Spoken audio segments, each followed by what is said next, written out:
Co-op Cincy's work with worker co-ops. Can you tell us, Rob, about Cooperative Development Institute's involvement with worker co-ops?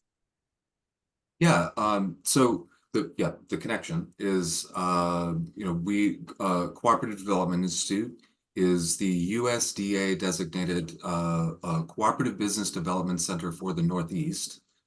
So we work all throughout New England and mostly rural New York, but the Northeast, as we define it, on all forms of cooperative development. So we do a lot of work in housing cooperatives, particularly with mobile home parks and helping residents form cooperatives to buy out mobile home parks so they can own their communities.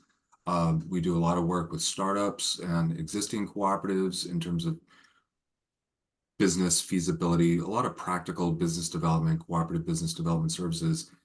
And the program that I run, that I started to run at CDI, is Business Ownership Solutions. And that's what we do, is work with existing businesses to assist worker buyouts of those businesses. Oftentimes it's because demographics, aging baby boomer business owners who don't know what the process of exit planning is or what their options are, and don't know who to turn to for help.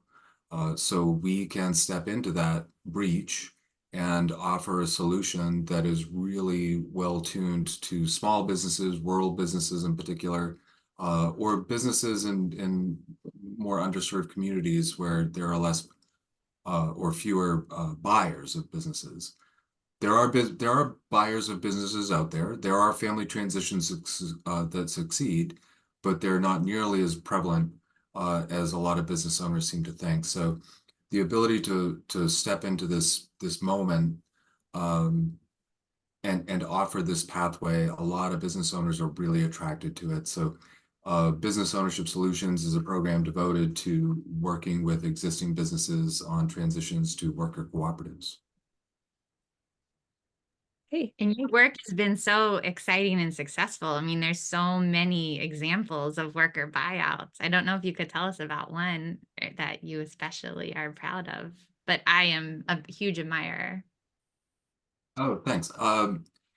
Yeah, I mean, I happen to live in Maine, but we have clients from Maine to New York to Connecticut and beyond in a few instances. But there's the businesses that I think are that I find most interesting. They're all interesting because they're all unique stories historically. But the ones that I think are prominent tend to be like the bigger family-owned businesses where there just isn't a buyer for a business that is built on a family name that's generations owned and controlled.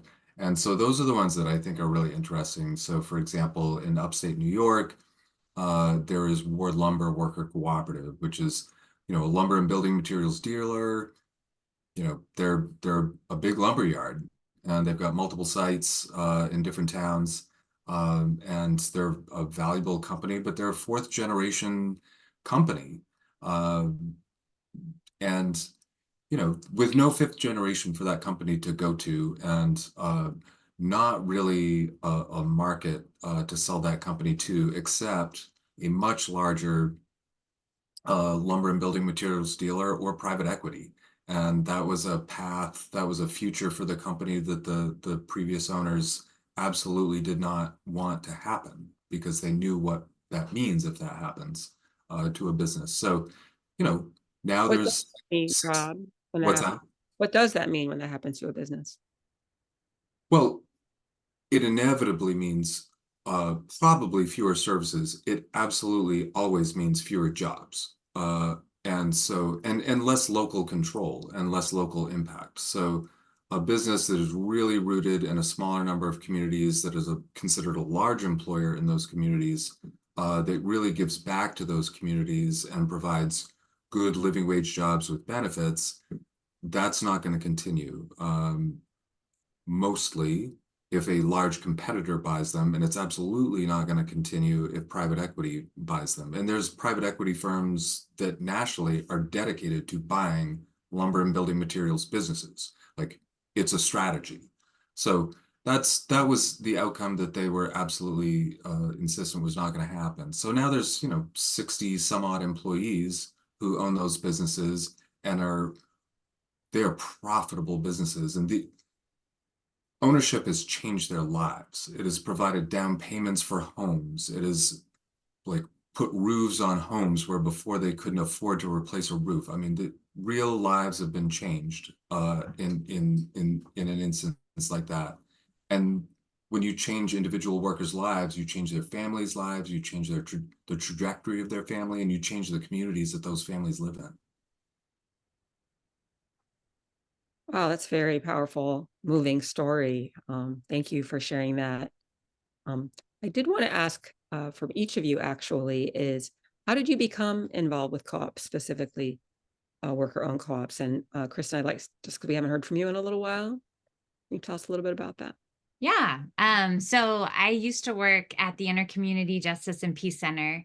I was the Peace and Nonviolence Coordinator, and as such did all sorts of things, had dialogues between all different kinds of groups with various opinions. I worked with anti-war organizing, but also I led conflict intervention, nonviolent conflict intervention. And specifically, I worked with a program called Serve, which involved former felons that were going back into hotspots in Cincinnati. So doing de-escalation strategies and so forth. So violence in Cincinnati wasn't getting any better. And I became more interested in root causes. And my deep feeling is kind of the story Rob was just saying, is that when families have access to living wage jobs, family sustaining jobs, when they have access to housing, when they have the things they need in their communities, things like violence and so many other things, so many health ills, so many things, those problems disappear. So I wanted to get involved with that aspect of bringing the world I wanted to see instead of just trying to stop the one I didn't. And what happened that was so cool around this time was that Mondragon, who I mentioned earlier, made a historic partnership with the United Steelworkers in 2009 to launch union co-ops here in the United States. And so a dear friend of mine brought that information. I worked at a place that had brought people over to Mondragon in the 80s and 90s to see the example. We had a little library. So there were 4 of us that started a study group, and we got really excited about it and felt like it was worth sinking our teeth into. So we started Co-op Cincy. It had a much longer and convoluted name at the beginning, though. Yeah, and so you're focused on co-op development then in Cincinnati. Oh yeah, right. Our goal is to create an economy that works for all, especially those that have been historically excluded. And yeah, our goal is to have, although we want this for everywhere, right? We want this in the Northeast, we want this across the world. Because we happen to be located in Cincinnati, our goal is to have the lowest level of income inequality like Mondragon achieved, in North America. And so we have a 50-year plan to get to 80,000 people involved in worker-owned jobs. So that will be by 2072. And we have 4 different strategies to get there. Thank you, Kristen. I'm so surprised how much your co-op history sounds like mine. Now, we are getting a question from somebody, which I'll get to in a minute. Rob, can you tell us how you ended up working in this sector? Yeah, there's a short story and a long story. I'll do the short story. In my adult life, I've tried to do a lot. I've always been really dedicated to finding pathways to improve livelihood, to improve the lot of workers, to address economic inequality. And I've done that I've started businesses, I've started nonprofits devoted to workforce development and economic development. So I worked in public policy. I've been a labor organizer. All of these things, like I was trying to get at something, and each one of those pathways felt like they fell short in a variety of ways or weren't going to achieve what I was hoping that they were going to achieve. And my entry into cooperative development was, I'll say, somewhat opportunistic. I mean, it felt like worker cooperatives seemed like a way to do what I've been trying to do which is to address the quality of work, the quality of jobs, the meaning of livelihood, the power of labor, inequality of wealth and income. And I quickly set to mind the idea that, well, you can do startups, or you can just take over existing economic assets and put them in the hands of workers. And I went the latter route, and just really put all my eggs in that basket of thinking about, if we can seize upon a generation of very successful entrepreneurs who started businesses and created a lot of jobs, and they did it all, frankly, with a lot of government help, in terms of the GI Bill, and like, the wealth of the baby boom generation is really a testament to the power of public sector intervention, for all of its challenges. But a lot of wealth has been built, and that wealth is going to get transferred to someone somehow. And I want to see it get transferred into hands of regular workers. Thank you. So I am seeing there's a question from Paul that I just will read and see which one of you wants to pick it up. Paul asks, I would like to raise the issue of worker control as a competitive improvement over a profit or hierarchical corporate type organization. And he says startups are a model for this in terms of viability. So can either of you speak to that? Sure. I mean, definitely. I think just because he said startup, I'm jumping in, Rob, because you were just talking about a different thing. So, for example, in the Co-op Cincy ecosystem, there is Sustainergy Cooperative, which is a co-op that is about doing energy efficiency and solar installation.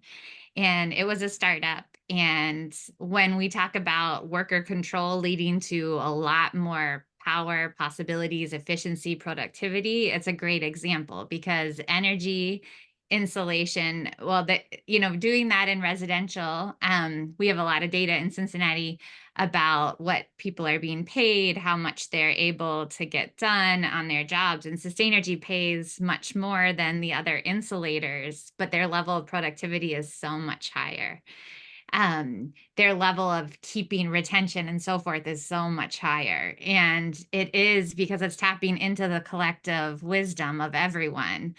Part of the model right now at Co-op Cincy is that we actually meet with our co-ops every week or every other week, and do the Great Game of Business, which is a way of doing open book management. So for example, in Sustainergy, the workers themselves create mini games around things that they can impact on the bottom line to save the company money and figure out ways to win fun prizes that they create. I mean, they create the whole thing, but it's an absolute competitive advantage to involve people really deeply in their workplace. Thanks, Kristen. Rob, do you have anything to add to that? Yeah, I think what Kristen said is really true. It's the sense of buy-in, it's a sense of ownership, it's a sense of control that can come from business ownership structures and control that enhance the ability of workers to have a control over their environment, their work plans, their workflows. Just that sense of ownership really expands their buy-in. I like to say, people support what they help create, right? People support what they own. There's the analogy around like living, right? Like, if you're a renter and the roof is leaking, you move the couch and call the landlord and wait for them to deal with it. If you own the house and the roof is leaking, you move the couch and you get up on that roof and you figure out how to fix it, or you call the contractors to get over there and fix it. But you take ownership of the problem or the challenge, you find a solution, you fix it, and you do better. And I think like ownership of business, a group of workers who own the business that they work in are going to have that sort of investment, that sort of ownership culture and mentality, and they're going to take control of their business and make it the best they can be. And that just does amazing things in terms of business resilience, business profitability. I mean, this is proven by data, so it's not just an assertion. There's a lot of data to prove that employee-owned companies are more profitable, more productive. They lay off fewer workers in the bad times. They hire more workers in the good times. They have lower rates of loan default and bankruptcy. I mean, there's just something to the model of broad-based worker ownership. And I don't just mean worker cooperatives in that regard. It's just broad-based worker ownership. It could be employee stock ownership companies as well. That they perform better, they create better jobs that are more long-lasting. Thank you. So I see we have another question from Noemi is asking, can you talk about the kinds of support that returning citizens need in order to be successful? And I wish I understood what that meant. Do you have a guess, I Kristen? mean, yeah, I mean, I can try. So we have returning citizens and welcome in any of our co-ops. We have them working in some of our co-ops. And what our experience has been to date is, well, first of all, let me just say, so in our co-ops right now, there are about 100 and I think 120 people. 70% of them are folks of color and 62% are women. And they have a whole variety of backgrounds. So beyond returning citizens, like we have some refugees that have and newer immigrants that have only had like 3 years of formal education and things like that. So there's just a whole wide variety. So I sort of want to kind of say that lots of people need a bit of extra support on understanding how the business is working. Even people that have gone through more formal education haven't had exposure to financials or understanding that, haven't had tons of exposure to communication skills, nonviolent communication, things like that. So that level of support is there. Sometimes people need additional support with housing or with transportation or with things like that. So access to a social worker can be incredibly helpful, like being part of a network that has some access to supports like that or allies like that around certain things can be especially helpful. But one of the things that is cool about a worker-owned co-op, kind of like Rob was just talking about, is the level of worker voice and the ability to even highlight, I have this need, I need to go to see a parole officer, I need to do this, I need to do that, like how things can shift, how people can figure out how to get what they need to get done and create these different levels of flexibility more easily than you can in a conventional business. So I don't know. Hopefully that answered the question enough, but I Kristen, could go on and on. wonder for people like me who haven't heard the phrase returning citizens before, could you give a definition of what that means to you? Yeah, it means someone that has come out of prison and is ready to return fully back to society. All right, thank you. Rob, did you want to add anything to that response? I think Kristen said it well.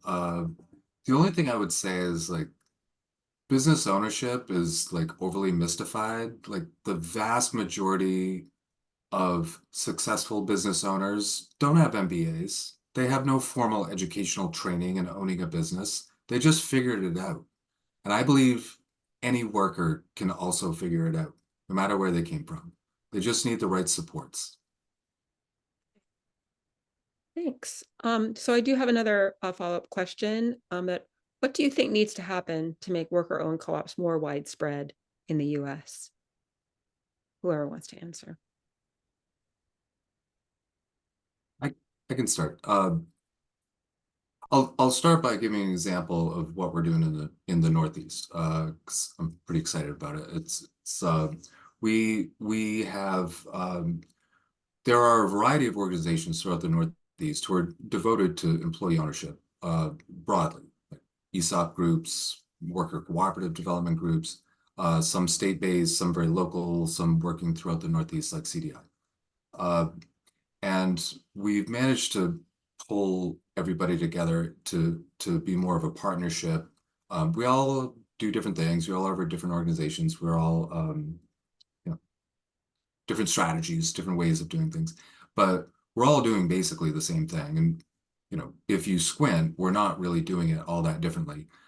So if we just work together as a community of practice to leverage resources and to really build the ecosystem throughout the Northeast, we feel like we can get over a number of hurdles that I think are not, I know are not unique to the Northeast. They're the hurdles that exist everywhere. And that first and foremost is like the skepticism or lack of awareness, first and foremost, if not a little bit of skepticism on the part of business owners.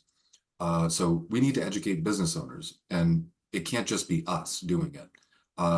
There is just the ability to provide a program of education and training to workers who are taking over companies, right? There's some new skill sets, unique skill sets, some new ways of relating to each other. They're not just co-workers anymore, they're co-owners of businesses. There's a new way of relating to each other. So a program of education and training, there's basic communications and outreach and promotion and marketing to what I would say normalize, for lack of a better word, the idea that this is a really viable and sometimes the most viable option to preserve your business. If you care about your legacy, if you care about your community and your workers, like you should be considering this option because it could probably check all those boxes more likely than trying to sell it or a family transition, which does not have the best track record, and businesses don't even realize that. And then there's just like impact, like, is there any measurement of the impact of what we're doing over time? So these are just some of the big hurdles that I think everybody who's doing worker cooperative development is facing. And so we're just working together. So as one example, we're building out a curriculum with recorded video content for training modules so that we can just do the training with workers at scale and at a level of quality and consistency that just wasn't achievable before. We were running fellowship programs for economic development groups, workforce development groups, community development finance institution, lender type folks, to train them in exit planning and employee ownership. And we're working with some to make it not all about employee ownership per se, but just about the preservation of legacy businesses. It could be like a micro business of one or two people that's just like really cool and should be continued if only there was somebody to take that business over and to provide them the support and training they need. It's not a worker cooperative transition, certainly not an ESOP, but it's recruiting a young entrepreneur who's willing to be cultivated and provided the support. So we're not making it all about worker cooperatives. We're just making about the preservation of businesses that communities rely on, that provide communities character and culture, or they are larger legacy businesses that communities really rely on for jobs. So that's an initiative here in the Northeast that we're launching out on to just achieve scale and efficiency in a way that we haven't been doing before. Nice. Kristen? I just want to echo a little bit. I mean, I agree with everything you said. For me, what I feel is just missing is honestly awareness. And to me, that is the biggest hurdle. So I get to speak often to people in college or in different kinds of places or before business groups or before things. And I will invite people to raise their hands if they've ever heard of a co-op, or ask them what comes to their mind when they talk about co-ops. And usually the first thing that comes to their mind is we have a program at University of Cincinnati where you can go on a co-op to another business. Like it's not a co-op, like as in a member, or, it's just, so it's another use of the word. And then if they have any conception of it, it might be more like a food co-op potentially.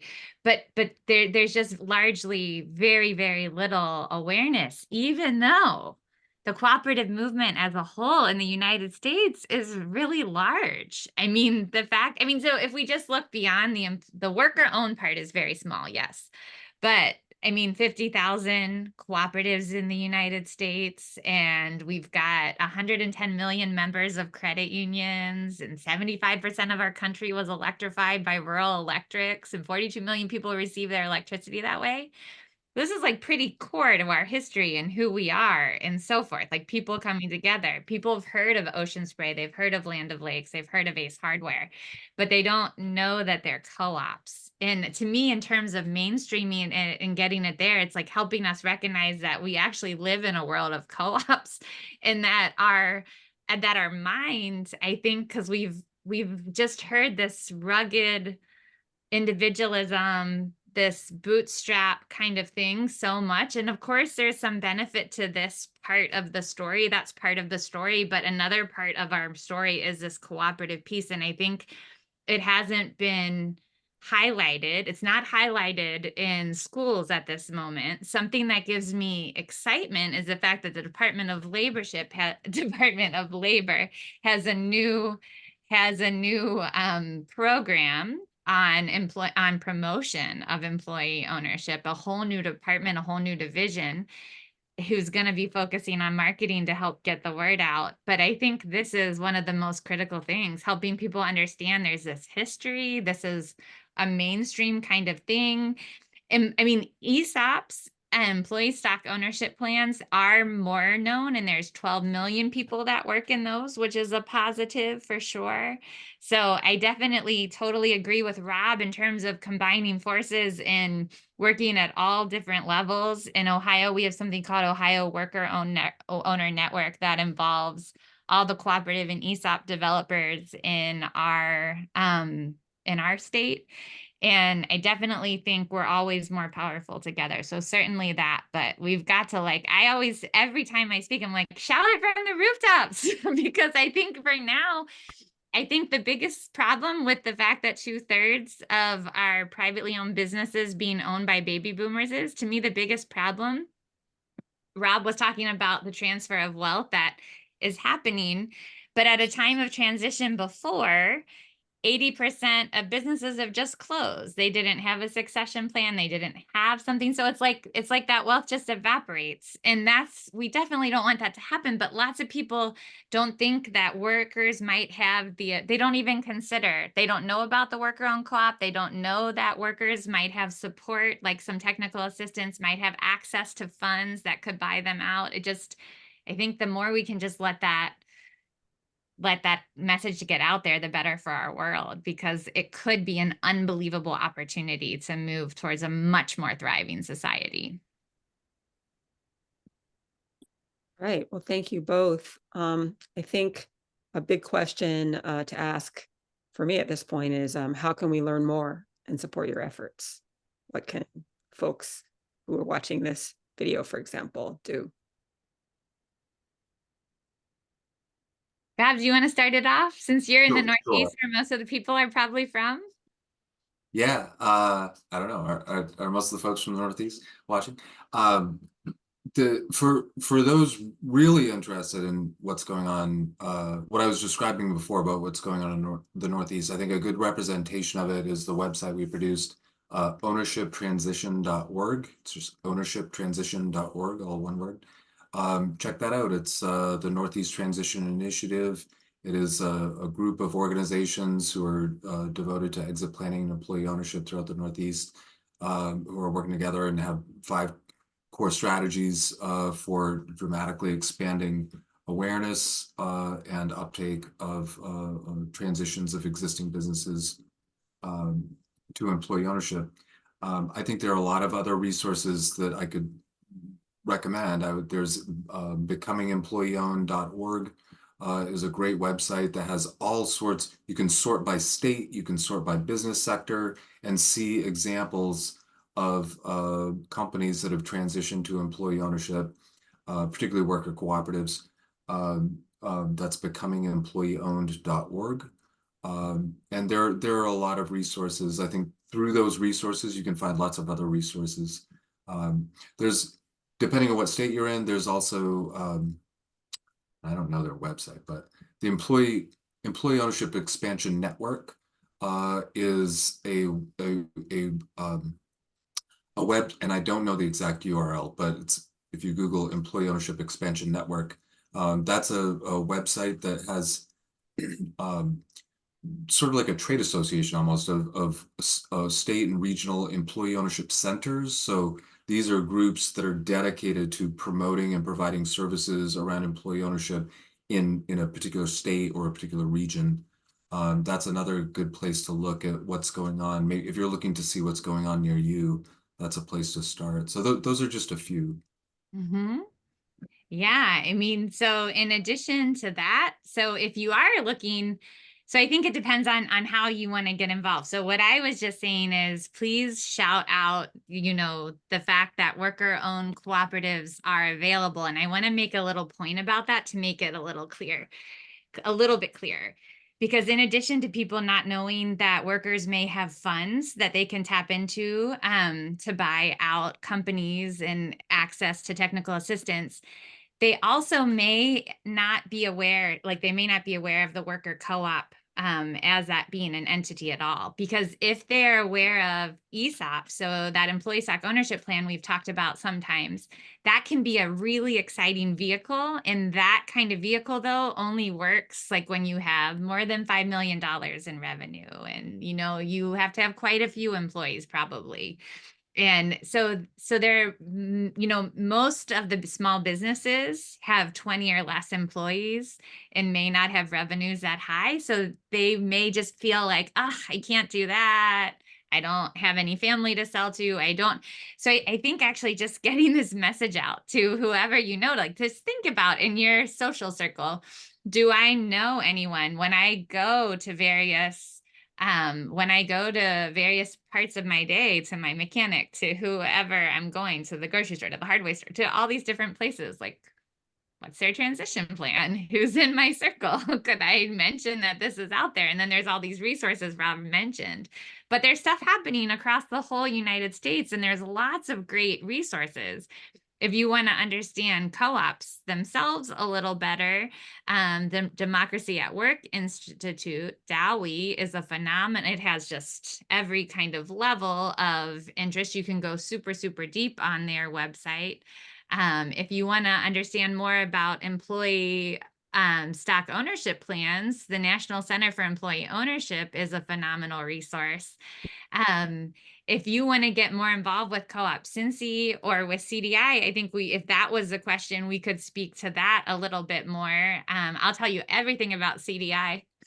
I'm just kidding. Well, let me, But so wait, what did you say? I was going to say, there's like some more questions I'm getting from folks that are Oh, kind of okay. related to what you're saying, but they have your organization names, hopefully, so they can look, Okay. find out more. But Sure.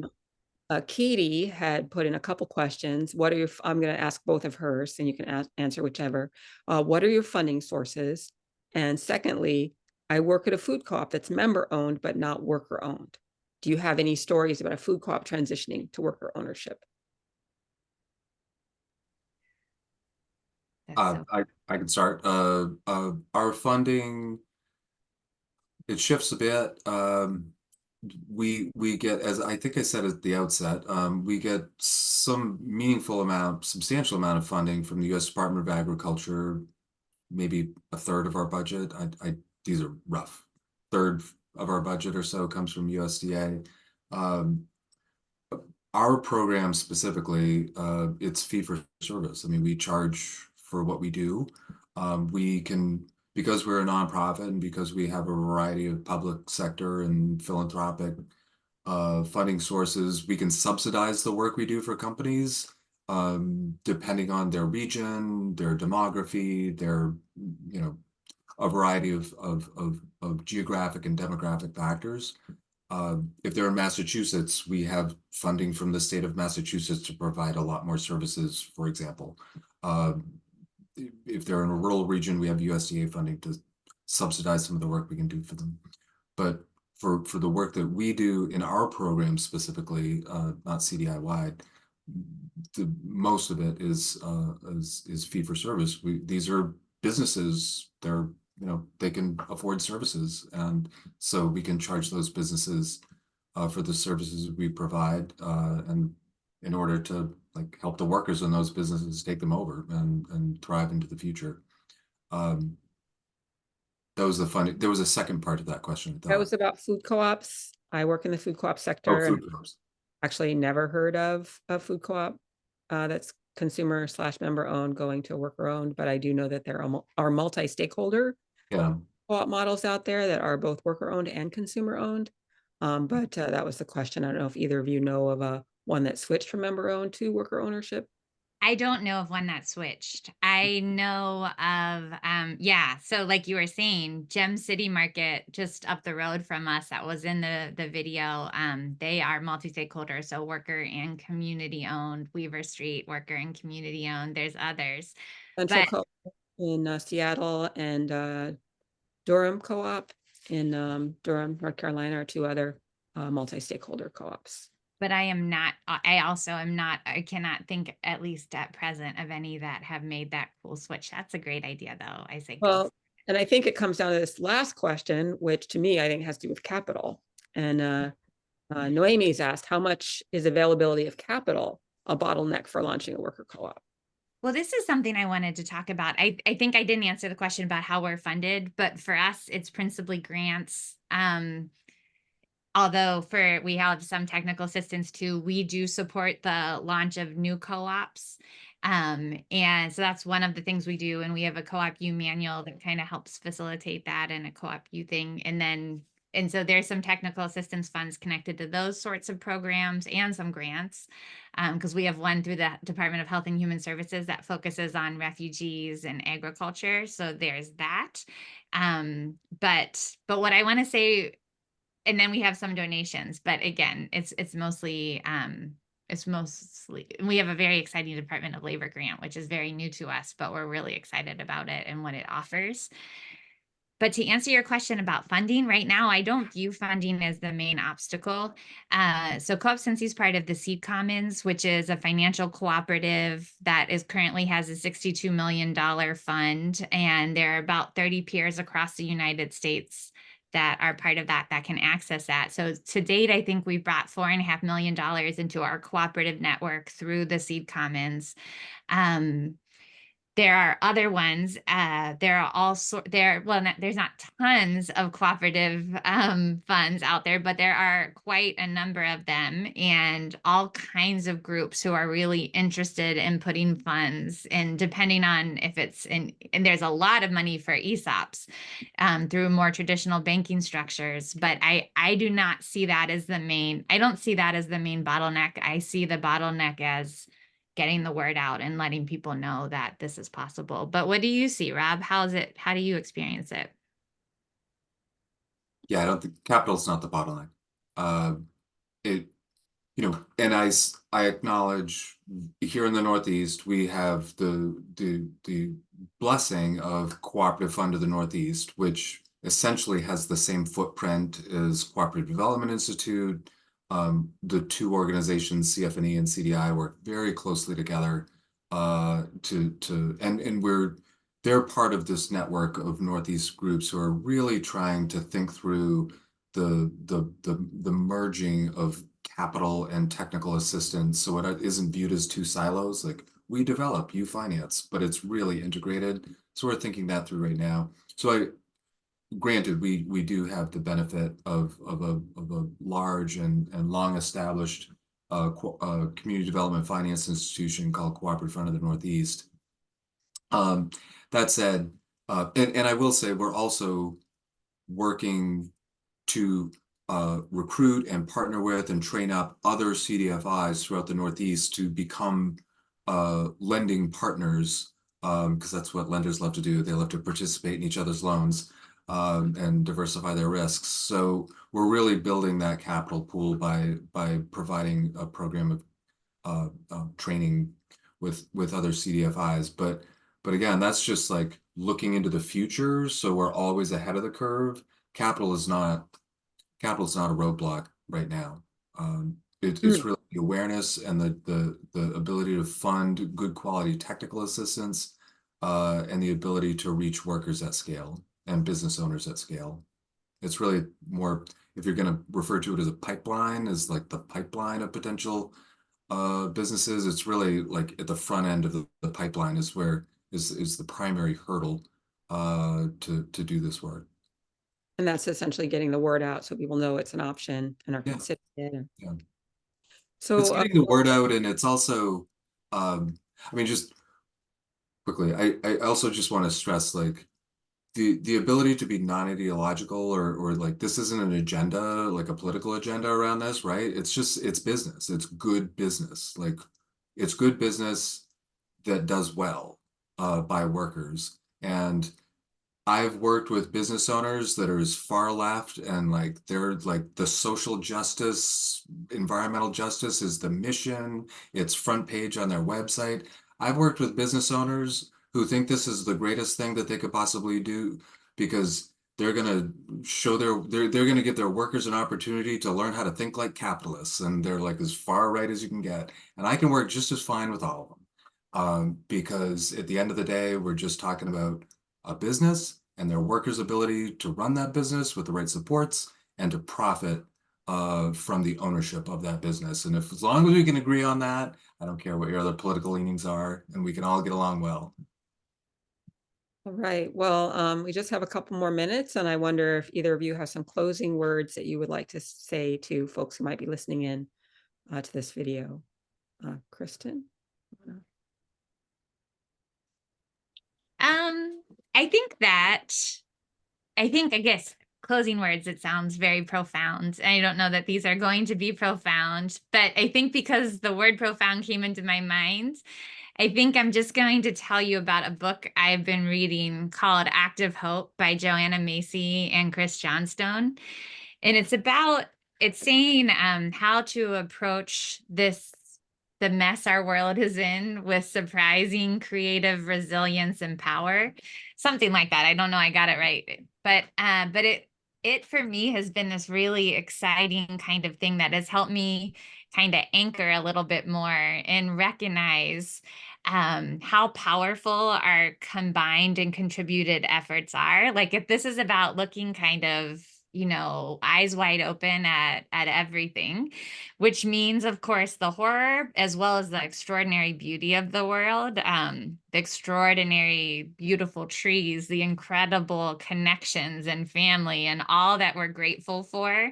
And coming from this sense of gratitude, looking with new eyes, recognizing new allies, kind of like Rob was just talking about, but in beyond, right? That we are part of life itself. So the earth and all these things and like, so recognizing these new allies as we face these challenges, thinking about what our deepest hope is. It doesn't mean that that's exactly what's going to happen in the future, but the more we think about it and work towards it and recognize these other groups that are working towards it, the more we support that actually happening in the world and how this all really does add up together. So I just invite all of us to think about what we're passionate about and what we hope for, and to just actively work towards that.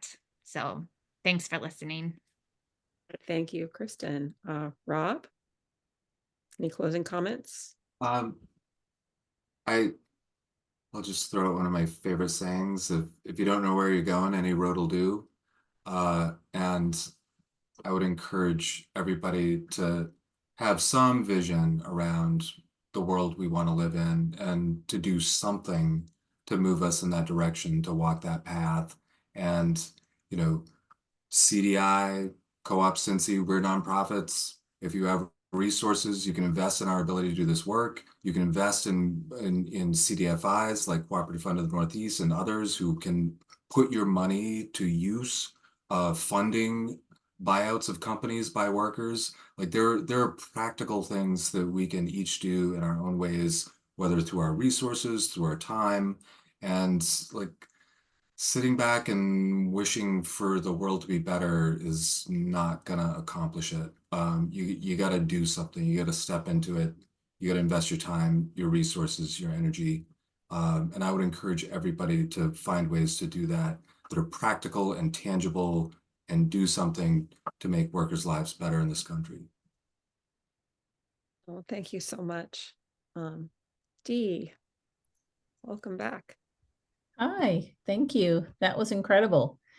I just wanted to pop back in to thank Jade. Thank you so much, Jade. Jade, I'm in awe of your knowledge of co-ops and your just expertise and experience. And, now having met and heard from Kristen and Rob, amazing things that you're both doing. So thank you for the work you're doing. I also just wanted to quickly again thank our sponsors. American Independent Business Association, the Littleton Food Co-op, the Monadnock Food Co-op, and Monadnock Local Crowd Monadnock, excuse me. And again, I'm Dee Fitzgerald from the Monadnock International Film Festival. Can't speak. And it's been a pleasure having this event, and I hope you have enjoyed the film. And if you haven't gotten a chance to watch it yet, I hope you do. And I hope you've enjoyed this Q&A session. And we'll see you again, hopefully soon. If folks want to post anything in the chat, they have further questions or are seeking further resources, go ahead and do that. You can continue to do that. We'll get that out to Rob and Kristen and get you some answers if you need it. So I'm going to say goodnight to all, and panelists and Jade, you can stay on. I'm going to close out the stream. Thanks.